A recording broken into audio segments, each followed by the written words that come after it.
มื้อนี้เฮาก็สิได้ฟังพาลูกพาหลานแถวนี่แหละเอาข้ออัดข้อธรรมมาเว้าให้ฟังประสบการณ์แน่เรียนมาแน่ฟังมานำเอาไปฟังวัดนั้นวัดนี้ครูบาอาจารย์เพิ่นเทศน์เลยก็ลักษณะคือกันเนาะก็เอาความเว้าของพระพุทธเจ้ามาเว้าคือกันแต่องค์ใดสิขยายความออกได้สำใดจื่อได้สำใดนะเคยเว้าให้ฟังว่าในสมัยพุทธกาลพระพุทธเจ้าเสด็จไปณที่ต่างๆเมืองอื่นๆบ่ได้ว่าถิ่นรุ่งเรืองเมืองกันดารเมื่อขณะที่พระองค์เสด็จไปถ้ามีการแสดงธรรมอยู่แม้แต่เป็นสามเณรน้อยบวชใหม่ๆพระองค์ก็ไม่เข้าไปฟังอยู่ข้างนอกเทศจบเนรน้อยเทศจบจึงเข้าไปเพราะนั้นการฟังเทศฟังธรรมนี่เฮาก็บ่ให้เลือกว่าโอ้อาจารย์นั่นเทศคักเนาะโอ้อาจารย์นั่นเทศคักเนาะคักคู่คนคำเพิ่นเอาความเว้าของพระพุทธเจ้าจากพระโอษฐ์ของพระพุทธองค์มากล่าวพรหมาจาโลกาหิปติสัมปติกาตอัญชาลีอันทิวารังอายาจาธาสันติทาสัตตาปราชาคาชาติกาเทเสตุธรรมังอนุกรรมปิมังปะชังหาโคราธนายังเทพาทั้งหลายนั้นอันได้เฝ้าได้รักษาทั่วทั้งโลกแห่งโลกาในวัดวาศาสนาทั้งภูผาและหอมห้วยทั้งต้นกล้วยและเหวขาวทุกแถวเท้าและเถือนธรรมทุกท่าน้ำและวังปลาในศาลาและควงเขตในประเทศและอาณาทั้งลูกค้าแห่งต้นไม้ในที่ไกลและที่ใกล้ทั้งภายในและภายนอกทั่วทั้งขอบจักรวาลมีทุกทิศพระวิหารในนิเวศและสถานในวิมานแห่งปราสาทในอากาศและเวหาทั้งภูผาแม่น้ำใหญ่เทพดาพระองค์ได้มีใจใสด้วยศรัทธาจงเสด็จเข้ามาฟังอย่างพระธรรมมาเทศนาตามการตามเวลาด้วยฟูงค้าทั้งหลายถึงขอกราบพระราชทานเจ้าค่ะเมื่อนี้การได้เอาการเทศที่ครูบาเลาะหามาใน YouTube มาเทศสู่ฟังอังสมาธิเด้อนะโมตัสสะภะคะวะโตอะระหะโตสัมมาสัมพุทธัสสะนะโมตัสสะภะคะวะโตอะระหะโตสัมมาสัมพุทธัสสะนะโมตัสสะภะคะวะโตอะระหะโตสัมมาสัมพุทธัสสะขอนอบน้อมแด่องค์สมเด็จพระสัมมาสัมพุทธเจ้าผู้ตรัสรู้ชอบได้โดยพระองค์เองพระธรรมพ ระอริยสงฆ์สาวกภิกษุสามเณรทุกรูปผู้บากัดได้พ่อคำถามมาหนึ่งที่คิดว่าหลายคนก็ที่เคยสงสัยมนุษย์เกิดมาทำไมตามคำสอนของพระพุทธเจ้าและเหตุแห่งการอยู่บนโลกมนุษย์ทุกคนลืมตาขึ้นมาในโลกใบนี้พร้อมคำถามที่ไม่ต้องมีใครสอนแต่ผุดขึ้นมาเองในใจว่าเราเกิดมาทำไมเรามาทำอะไรและชีวิตนี้มีความหมายอะไรจริงๆคำถามเหล่านี้ไม่ใช่คำถามเล็กๆแต่เป็นคำถามระดับรากของชีวิตเป็นคำถามที่พระพุทธเจ้าทรงตั้งไว้เป็นจุดเริ่มต้นของการตรัสรู้เพราะถ้าไม่เข้าใจว่าเรามาเกิดทำไมเราก็จะใช้ชีวิตไปตามแรงผลักดันของโลกโดยไม่รู้ว่ากำลังเดินไปทางไหนพระพุทธเจ้าทรงสอนว่าไม่มีสิ่งใดเกิดขึ้นโดยไม่มีเหตุทุกอย่างมีเหตุมีปัจจัยการเกิดก็เช่นเดียวกันการที่เรามาเกิดเป็นมนุษย์ไม่ใช่เรื่องบังเอิญไม่ใช่รางวัลและไม่ใช่โทษทันแต่คือผลของเหตุที่เราเคยทำไว้และเป็นโอกาสของเหตุใหม่ที่เรากำลังจะสร้างมนุษย์เกิดมาเพราะกรรมเป็นผู้พาให้มาเกิดตามคำสอนของพระพุทธเจ้ามนุษย์ไม่ได้เกิดเพราะโชคชะตาไม่ได้เกิดเพราะผู้สร้างกำหนดและไม่ได้เกิดเพราะบังเอิญแต่เกิดเพราะกรรมคือการกระทำที่มีเจตนาในอดีตชาติทั้งกรรมดีและกรรมที่ยังค้างอยู่กรรมไม่ได้หมายถึงความดีหรือความชั่วอย่างเดียวแต่หมายถึงพลังของการกระทำที่ผลักดันจิตให้ไปสู่ภพที่เหมาะสมกับการเรียนรู้ของจิตนั้นๆบางคนเกิดมาในครอบครัวที่พร้อมบางคนเกิดมาในครอบครัวที่ลำบากบางคนเกิดมาพร้อมร่างกายแข็งแรงบางคนเกิดมาพร้อมข้อจำกัดมากมายสิ่งเหล่านี้ไม่ใช่การตัดสินว่าใครดีกว่าใครแต่เป็นสนามเรียนรู้ที่แตกต่างกันของแต่ละจิตแต่ละชีวิตทำไมการเกิดเป็นมนุษย์จึงยากพระพุทธเจ้าตรัสว่าการเกิดเป็นมนุษย์นั้นยากยิ่งกว่าดินที่ติดปลายเล็บคำตรัสนี้ไม่ได้พูดเพื่อให้เราภูมิใจ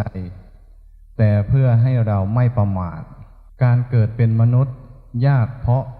เป็นภพที่อยู่ตรงกลางระหว่างสุขกับทุกข์ไม่สุขจนหลงไม่ทุกข์จนไม่มีโอกาสคิดมนุษย์จึงเป็นภพที่เหมาะที่สุดสำหรับการเรียนรู้ธรรมะการฝึกสติและการหลุดพ้นถ้าเกิดเป็นเทวดาความสุขมากไปใจมันจะเผลอถ้าเกิดในภพทุกข์มากใจมักจะหมดแรงแต่มนุษย์มีทั้งสุขมีทั้งทุกข์จึงมีโอกาสตื่นรู้เกิดมาเพื่อใช้กรรมหรือสร้างกรรม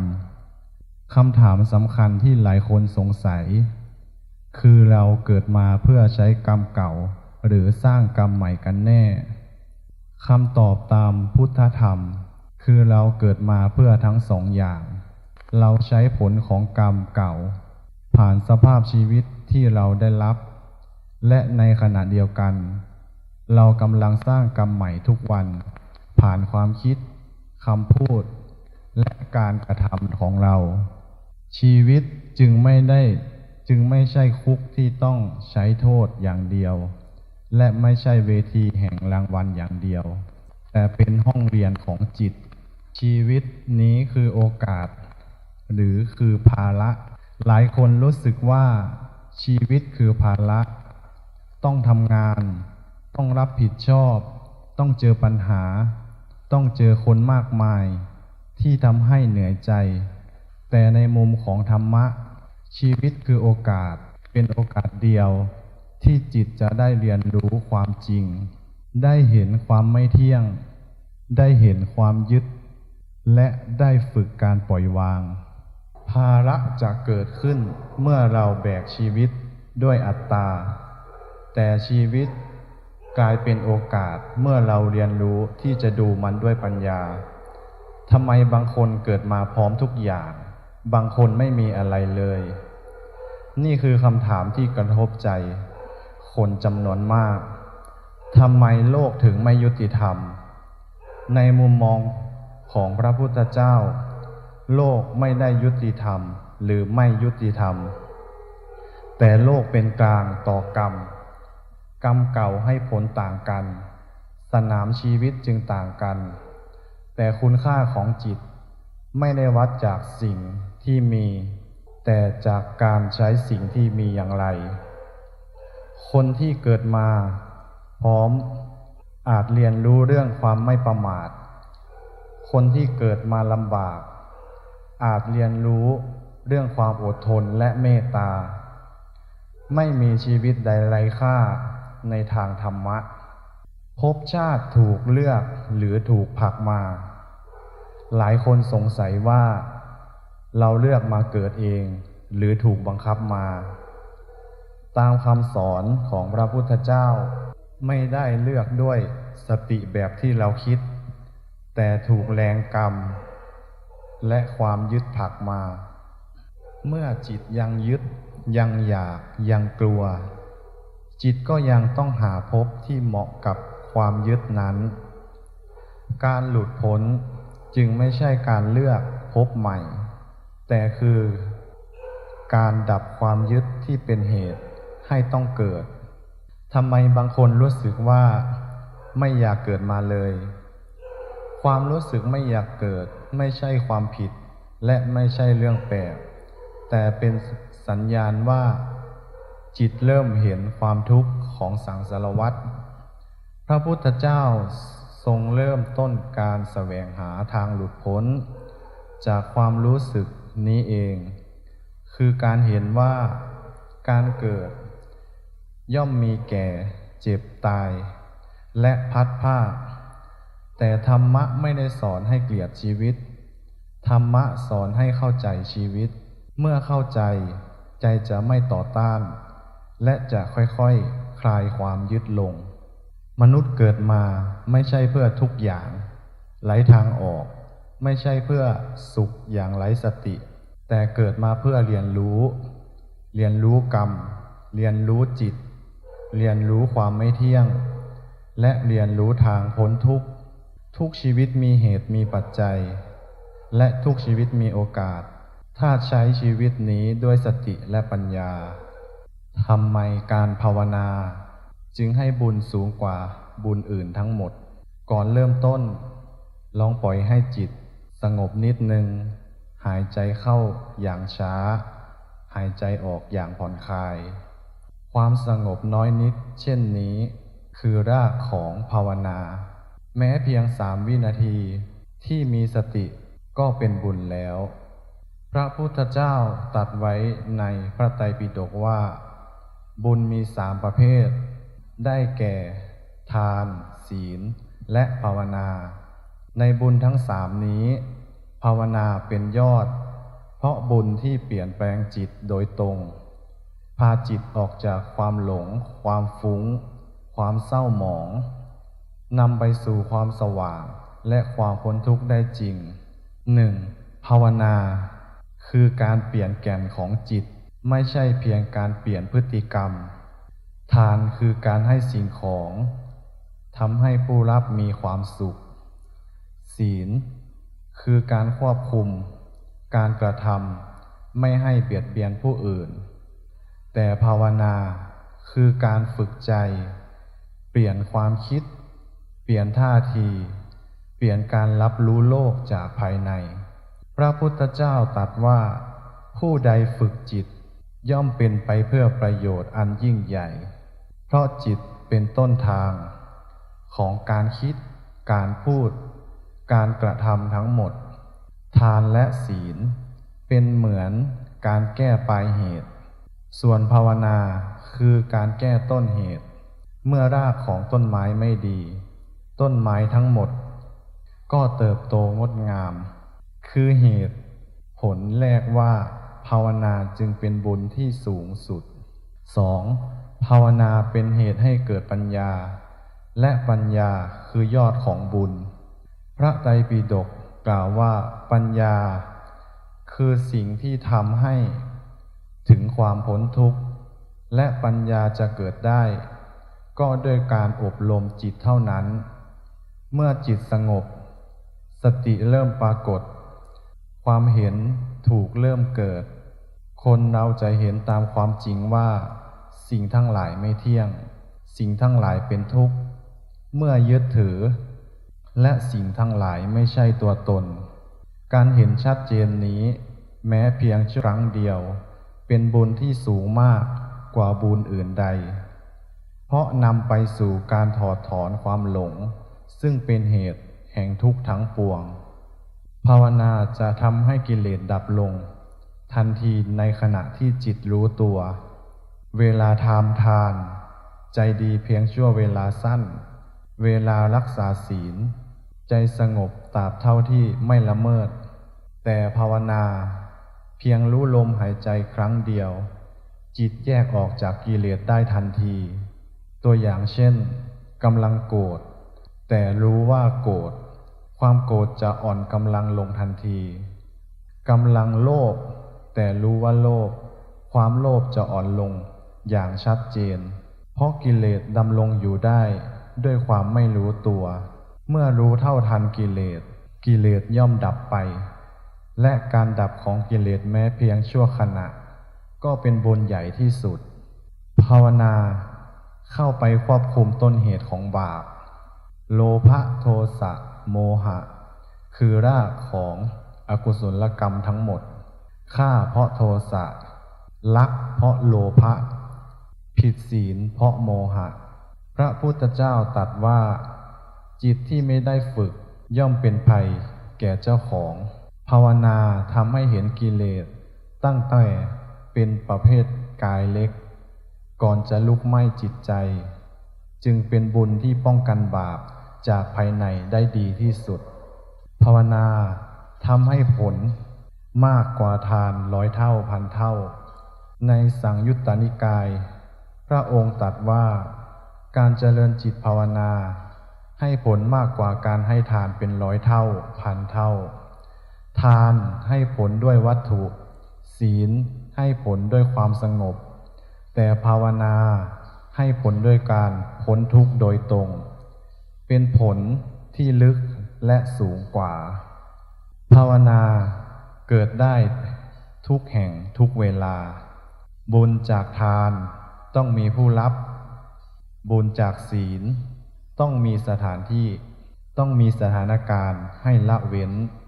แต่ภาวนาเกิดขึ้นได้เสมอในชีวิตประจำวันนั่งรถเดิน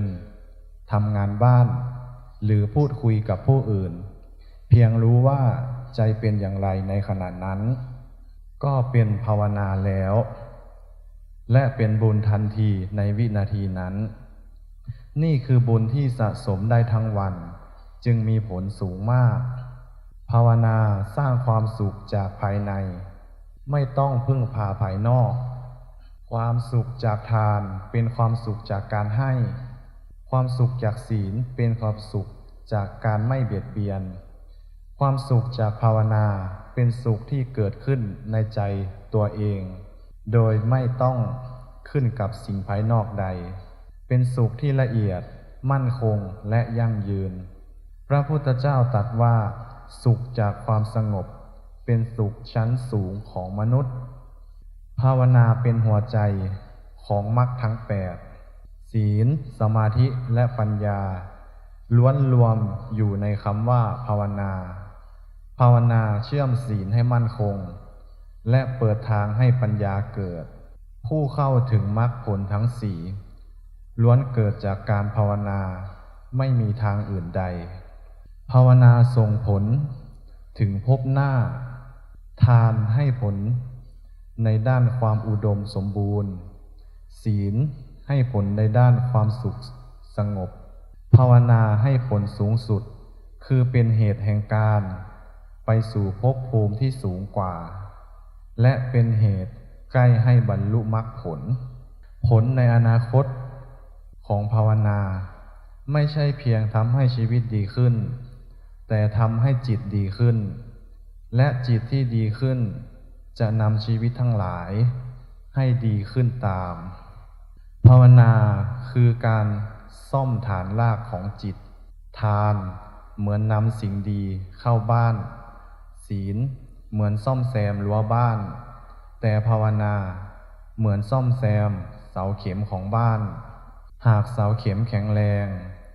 บ้านจะไม่พังไม่ว่าแดดลมหรือฝนจะหนักเพียงใดภาวนาจึงเป็นบุญสูงสุดเพราะทำให้จิตมั่นคงต่อความเปลี่ยนแปลงของโลกทั้งหมดสรุปทานทำให้ใจผู้ให้ทำให้ใจเป็นผู้ให้ศีลทำให้ใจไม่เบียดเบียนภาวนาทำให้ใจพ้นทุกข์และเกิดปัญญาเป็นยอดของบุญทั้งหมดพระไตรปิฎกยืนยันตรงกันว่าภาวนามีผลสูงสุดเพราะเป็นวิธีเดียวที่กำจัดกิเลสได้จริงกิเลสเป็นเหตุแห่งทุกข์ดังนั้นผู้ที่ภาวนาวันละไม่กี่นาทีก็สั่งสมบุญสูงอย่างลึกซึ้งได้ขอเพียงทำอย่างสม่ำเสมอใจจะสะอาดขึ้นทีละน้อยและพาเราเข้าใกล้ความสงบแท้จริงมากขึ้นเสมอกรรมความสัมพันธ์และการพบเจอผู้คนทำไมเราต้องเจอใครบางคนในชีวิตซ้ำแล้วซ้ำเล่ามนุษย์ทุกคนเมื่อมองย้อนกลับไปในชีวิตมักจะพบว่ามีบางคนที่วนกลับมาในชีวิตซ้ำๆไม่ว่าในรูปแบบเดิมหรือในรูปแบบใหม่บางคนเคยเป็นเพื่อนกลับมาเป็นคนรักบางคนเคยเป็นคนรักกลับมาเป็นศัตรูบางคนเคยจากไปแล้วแต่ชื่อเสียงและความรู้สึกของเขากลับไม่เคยหายไปจากใจเราเลยคำถามคือนี่เป็นเรื่องบังเอิญจริงหรือมีบางอย่างกำลังทำอยู่เบื้องหลังพระพุทธเจ้าตรัสว่าสิ่งใดเกิดขึ้นย่อมมีเหตุและมีความสัมพันธ์ก็ไม่เคยอยู่นอกกฎนี้ทำไมเราต้องเจอคนบางคนซ้ำๆในชีวิตการที่คนคนหนึ่งวนกลับมาในชีวิตเราไม่ใช่เพราะโลกเล็กไม่ใช่เพราะโชคแต่เป็นเพราะกรรม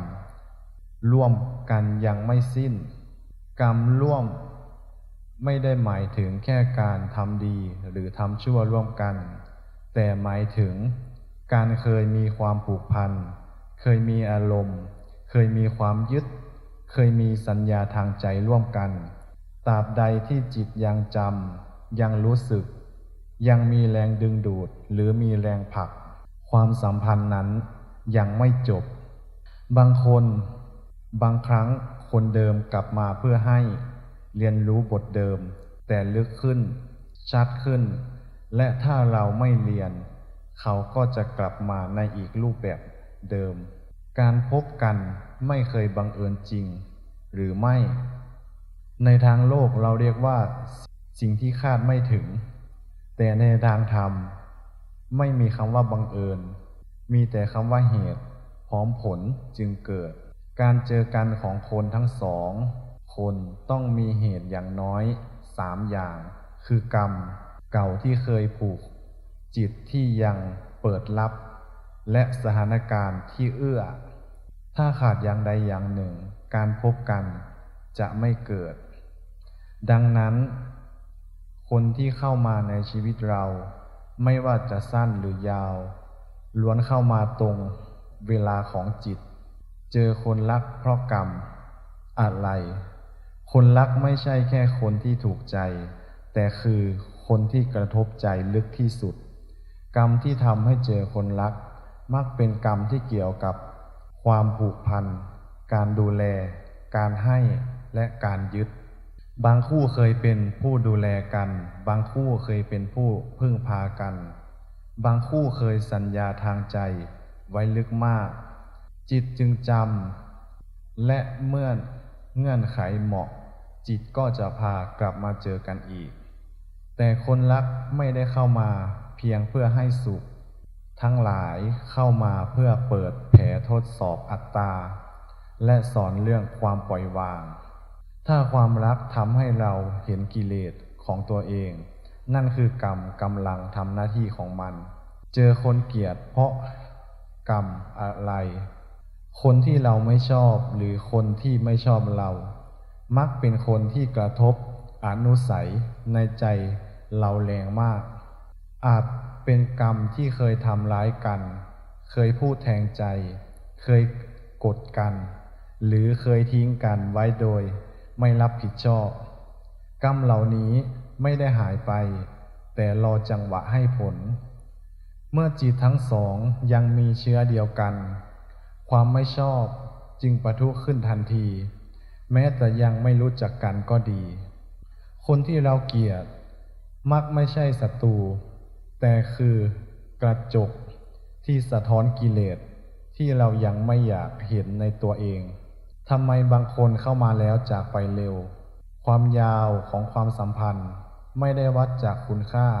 แต่วัดจากบทเรียนบางคนเข้ามาเพียงสั้นๆเพื่อกระตุกใจเราให้คิดให้ตื่นให้เปลี่ยนทิศเมื่อหน้าที่นั้นจบเขาก็จากไปการจากไปเร็วไม่ใช่การสูญเสียแต่คือสัญญาณว่ากรรมบทนั้นสิ้นสุดแล้วถ้าเรายังยึดเราจะทุกข์ถ้าเราเห็นเราจะขอบคุณทำไมบางคนทำร้ายเราทั้งที่เราไม่เคยทำอะไรให้เขาในมุมมองของธรรมะไม่เคยทำในชาตินี้ไม่เท่ากับไม่เคยทำเลยกรรมบางอย่างไม่ได้ให้ผลทันทีแต่อยู่ข้ามภพข้ามชาติหรือบางครั้งไม่ใช่กรรมที่เราทำกับเขาแต่เป็นกรรมที่เขากำลังใช้โดยมีเราเป็นเงื่อนไขการที่เราโดนทำร้ายไม่ใช่การยอมรับความผิดแต่คือการเข้าใจว่าความโกรธของเขาไม่จำเป็นต้องกลายเป็นกิเลสของเราถ้าเราไม่ส่งต่อกรรมก็หยุดที่เรากรรมเก่ากับคนที่เราผูกพันมากเป็นพิเศษบางคนแม้จะไม่ได้อยู่ด้วยกันแต่ก็ไม่เคยออกจากใจนี่คือความผูกพันทางกรรมที่ลึกอาจเป็นกรรมดีหรือกรรมที่ค้างความรู้สึกเช่นนี้ไม่ได้บอกให้เรากลับไปหาแต่บอกให้เรารู้ว่าเรายังยึดอะไรอยู่เมื่อเราเข้าใจความผูกพันความผูกจะคลายไม่ใช่เพราะลืมแต่เพราะวางได้ความสัมพันธ์ทั้งหมดคือสนามฝึกจิตพระพุทธเจ้าตรัสว่าธรรมทั้งหลายทั้งปวงเกิดแต่เหตุทุกคนที่เข้ามาคือเหตุหนึ่งที่จะทำให้กิเลสหรือปัญญาของเราแสดงออกคนดีสอนให้รู้จักสอนให้รู้จักให้คนที่ทำร้ายสอนให้รู้จักวางคนรักสอนให้เห็นอัตตาคนจากลาสอนให้เห็นความไม่เที่ยงถ้าเราใช้ความสัมพันธ์เป็นที่ฝึกชีวิตจะไม่ซ้ำซากแต่จะลึกขึ้นทุกวันไม่มีใครเข้ามาในชีวิตเราโดยบังเอิญไม่มีใครอยู่หรือจากไปโดยไร้เหตุทุกความสัมพันธ์คือกรรมที่กำลังทำงานและคือบทเรียนที่จิตเลือกมาเรียนเมื่อเข้าใจใจจะไม่โทษไม่ยึดไม่หนีและนั่นคือจุดที่กรรมเริ่มคลายและชีวิตเริ่มเบาขึ้นจริงๆการบรรยายธรรมของอาตมาภาพก็เห็นสมควรแก่เวลาอีวังก็มีด้วยประการราชนีรับพรเด้ออิชิตังปฏิตังตุมหังคิปะเมวะสมิชตุสัพเพปุเรนตุสังกปาจันโทปรณโสยถามณิโชติระโสยถาสัพพิติโยวิวัชตุสัพพโรโควินาสตุมาเตภวะวันตรายโยสุขีดีขายุโกภวะอภิวาทนาสิริสานิจังวุธาปจายโนจตารโรธรรมาวัฏันติอายุวันโนสุขังภะลังสาธุ